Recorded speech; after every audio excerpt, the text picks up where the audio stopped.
With the upcoming release of Dawn Trail after 10 years of live service, I thought it might be nice for the briefest of refreshers for the story so far. Final Fantasy XIV is the story of how you become the Warrior of Light and the Warrior of Darkness, Destroyer of the Empire, and serial murderer of all the gods. And now that you've run out of gods to kill on your own continent, you are going to the New World to find new gods to kill, and new wars of succession to unbalance. For a less brief refresher, let's start at the beginning. Or not the beginning. We don't talk about Final Fantasy XIV at launch. A Realm Reborn starts with you waking up on a transport to the capital of one of the 3 city-states of Eorzea as determined by your class. You are either a Warrior of Light who fought in the war that ended the story we don't talk about, teleported 5 years into the future, cursed to be forgotten by everyone and having to start from the ground up, or some random noob off the street. It's really how you decide to roleplay it. From there you gain renown alarmingly fast, saving your chosen city-state from certain doom, and you are then sent to the other city-states, whose doom was apparently less certain by your absence. You live the life of general adventure until the Scions of the Seventh Dawn, a group of scientists turned secret society turned heroes, realize you can see the past through this thing called the Echo, and ask you to live a life of a particular adventure. This also gets you into a militia of your choice. Not joining is not a choice. Regardless of which you join, your chosen militia decides that investigating a high-risk conspiracy is exactly the work for a new recruit, and are inexplicably proven right when this leads to you killing your first god.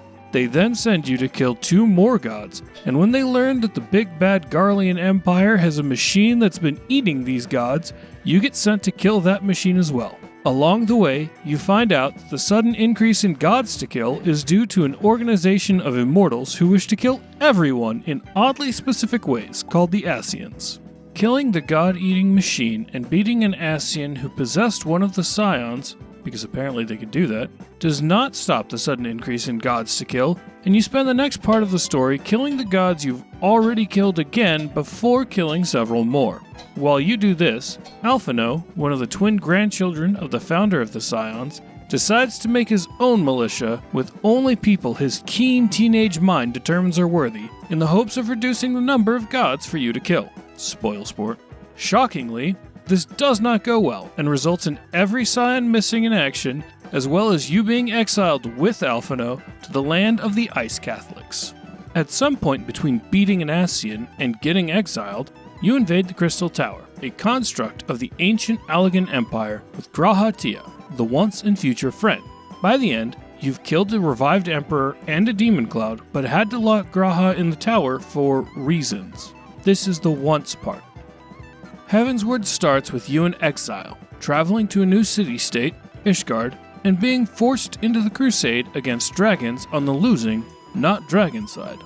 Fortunately, one of the gods you'd killed in the last chapter had shared insights that the conflict is more complicated than the Ice Pope says, so you know to look into it. You kill a couple more gods about it, end your exile, find 2 of the missing Scions, and learn that the Ice Pope was lying about the start of the war. Dragons and Ishgardians had been coexisting peacefully until the first Ice Pope murdered a dragon and stole its eyes. This made her mate understandably miffed, and the war had raged for a few hundred years. Luckily, years of killing gods has equipped you to easily kill an angry dragon and a coked-up pope, though not without loss. And you are able to end the war. Unfortunately, the Garlean Empire needed to be used for the IP to stay in effect, so they tried to take over an Allagan airship to use as a mobile weapons station. This does not go well for them once you get involved, but at least it gives you 3 more gods to kill. The death of the Ice Pope and the undermining of some major tenets of Ice Catholicism has a less than stellar impact on the morale of Ishgardians, but with great effort, a friendly dragon, and noping your way through an assassination attempt, peace is established. You find 2 more of the 3 remaining Scions, but one of them promptly blows himself up, so that you can start liberating a couple of Garlean-occupied territories. Rip Papalymo. You also find out what happened to the last of the missing Scions, Minfilia. She got taken to a parallel world where definitely not you needs help. We won't see them again for a while. The death of Papalymo reveals that Ida was not actually the Scion Ida, but instead her sister, Lys. the crown princess of the Garlean-occupied territory of Alamigo. With everything else resolved or on hold, she asks for your help liberating her homeland. Stormblood starts with you barely setting foot in Alamigo before you finally lose a fight to this guy named Xenos and get shipped off to free the East first. Unfortunately, your ninja friend and her samurai buddy send you on a fetch quest for the missing prince before you can start even that. He's busy gearing up for a war of succession that shouldn't concern him, so he makes it concern you. Your victory in this fight ensures the aid of a nation and makes the liberating of the East go surprisingly smoothly. This then frees up you and your extra allies to go liberate Alamigo. Doing so requires you beating Xenos, then beating him again after he absorbs a god. This will have the unforeseeable side effect of making him your simp.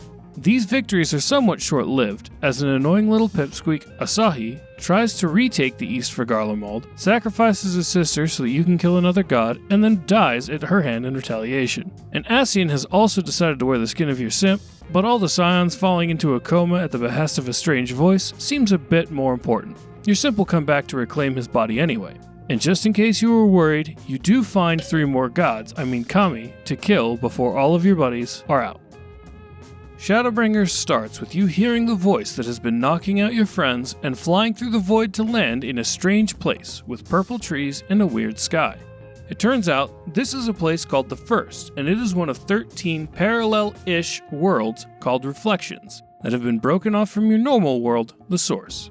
Your friends got their souls sucked over to this world while a mysterious crystal man was trying to get you, and now you've got to kill definitely not angels to bring night back so they can maybe go home. Along the way, you discover that Minfilia died to stop the light from taking over everything here, but has somehow been serially possessing people to act as the Oracle of Light to keep an eye on the situation. You also learn that the Ascians are trying to cause the light to take over everything, and the oddly specific ways of killing people has actually been them doing similar things to other reflections to resurrect their dead god, which would make the reflections rejoin and kill everything so they can maybe get their friends back. This does not sit well with you, so you bring the night back and kill the last Ascian, only for the other last Ascian to try revenge. So you turn him into magic essence and let the Crystal Tower eat it.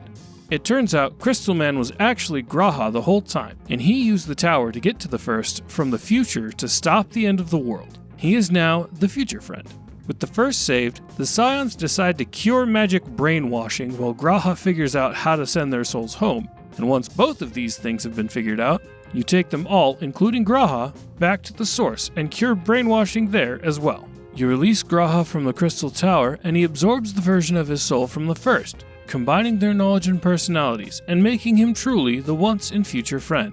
You do not, unfortunately, get to kill any gods, but instead fight mechs and in a mech, so it evens out. Endwalker starts with you having killed every Ascian we know of at least once, so another last Ascian decides to undie, possess the body of that punk Asahi from Stormblood, manipulate Xenos into resurrecting the big bad god in an incomplete state, and then lets you kill him and said god. This does not go well for you. It turns out the big bad god had been holding back the end of days, so you drain the Crystal Tower of that Ascian it ate to travel back in time and figure out what caused the final days in the first place. Turns out the end of days is just intergalactic super depression in bird girl form. You cross the world getting stuff to build a ship to carry you to the edge of the universe, kill the Mother Crystal Heidelin to prove you can, and take off. At the edge of the universe, each of your allies sacrifice themselves to make passages to different manifestations of depression. But it's alright, because once they're all gone, and you fought your way through the memories of other worlds, and flown on the back of Xenos and God form to kill Big Depression, they all come back. Your simp even agrees to stay dead and leave you alone after one final fight, which you barely win. With your world saved, you go on one small adventure to save another reflection, the 13th, go on another small adventure to kill the last remaining gods of Eorzea, the 12th, at their request, and wait around to be invited to join another war of succession. And that's where Dawntrail will pick up. I'll be giving each expansion its own video eventually, but this is already getting a bit long. Thanks for sticking to the end, and let me know what stories you want my take/explanation for. Adventure awaits!